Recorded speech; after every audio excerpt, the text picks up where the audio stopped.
परसतान में परियों की मलका का दरबार सजा था। खूबसूरत परियां रंग बरंगे पैराहन लहराती बादब घूम रही थी। मलका सतरंगी लिबास पहने, सर पर फूलों का ताज सजाए संदल की लकड़ी से बने अपने तख्त पर बैठी थी और फख्र से अपने दरबार में घूमती परियों को देख रही थी जो तितलियों की तरह हल्की फुल्की थीं और इधर उधर उड़ती फिर रही थीं। ये दरबार हर रोज सुबह शाम लगता था जिसमें तमाम परियां इकट्ठी हवा करती थीं।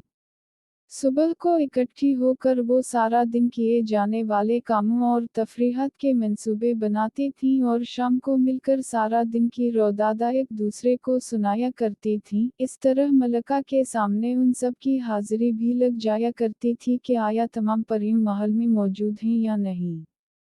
सब्ज़परी जो मलका की कनीज़ ख़ास और मुशीर भी थी वो हमेशा मलका की दाएं बाएं बाअदब और होशियार खड़ी रहती थी, मलका का इशारा पाते ही हुक्म बजा लाती थी। परसतान में सब्ज़परी की यही आदतें थीं जो मलका को बहुत भाती थीं और वो किसी भी पल इसको अपनी नज़रों से दूर होने नहीं देती थी। यूं तो सभी परियों के पर सफ़ेद होते थे बराक की तरह बिल्कुल सफ़ेद, लेकिन मलका के परों पर मोर पंख की तरह सुनहरी दायरे पड़े होते थे। ये सुनहरी दायरे नस्ल दर नस्ल चलते थे। मलका तो एक ही शहजादी को बनना होता था लेकिन ये सुनहरी दायरे जिसके परों पर भी हों वो इस बात की अलामत होते थे कि इस परी का ताल्लुक भी शाही ख़ानदान से है। उसी तरह जिस परीज़ाद के परों पर सुनहरी दायरे हों वो बादशाह बनता था या शाही ख़ानदान से ताल्लुक़ रखता था।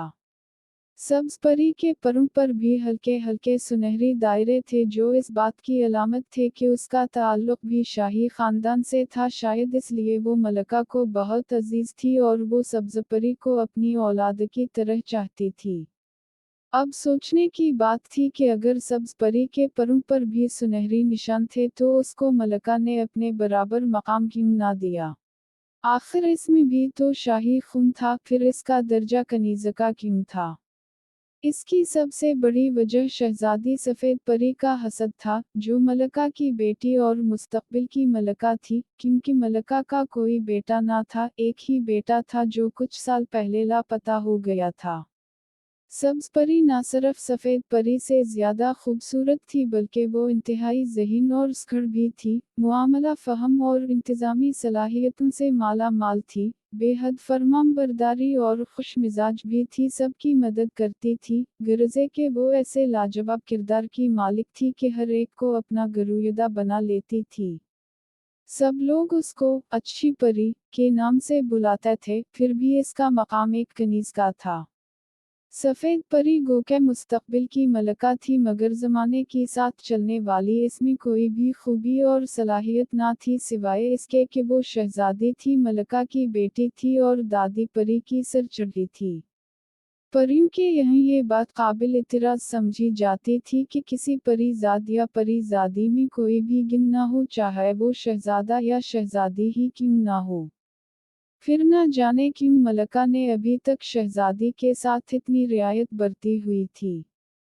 सफ़ेद परी को सिर्फ दो ही काम आते थे, सोना और खाना। वो उठते ही सब पर गुस्सा करती थी और खाना खाते वक्त तो सबसे ज़्यादा गुस्सा करती थी क्योंकि इसको कोई खाना पसंद ही नहीं आता था।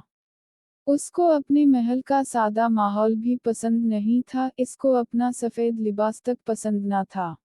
मगर किया था कि वो खुद से कुछ करना भी नहीं चाहती थी, बेहद सुस्त और कामचोर थी।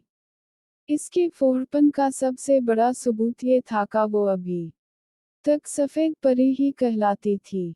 यानी कि जवान हो जाने के बावजूद वो अपने लिबास को रंग नहीं पाई थी।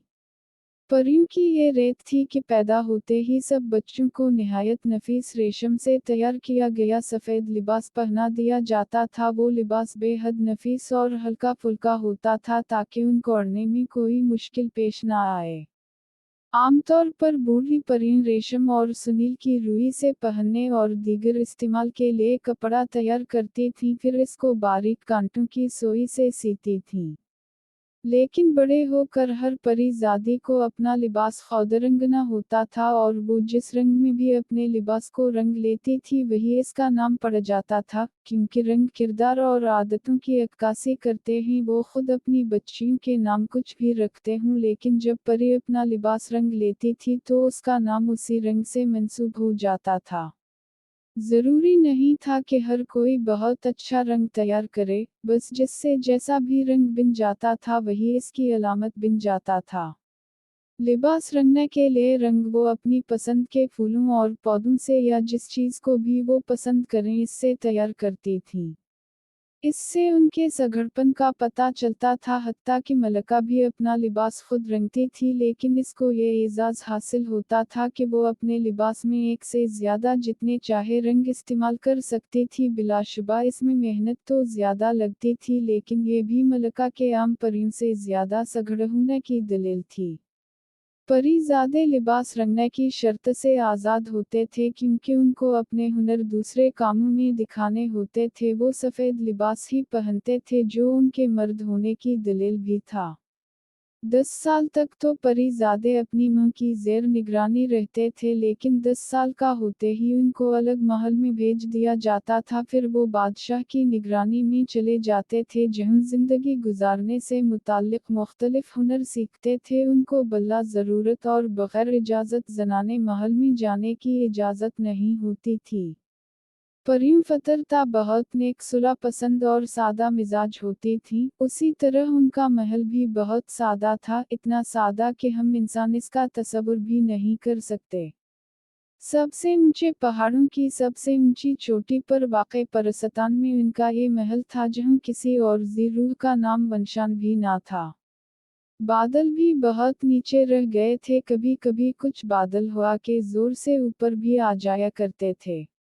ये लोग अलग अलग घर बनाने की बजाय एक ही महल में सब मिलजुल कर अपने बादशाह और मलका की ज़ेर निगरानी रहते थे। जनाना और मर्दाना महल अलग अलग थे। सफ़र के लिए शाही अफराद के पास तो बराक थे।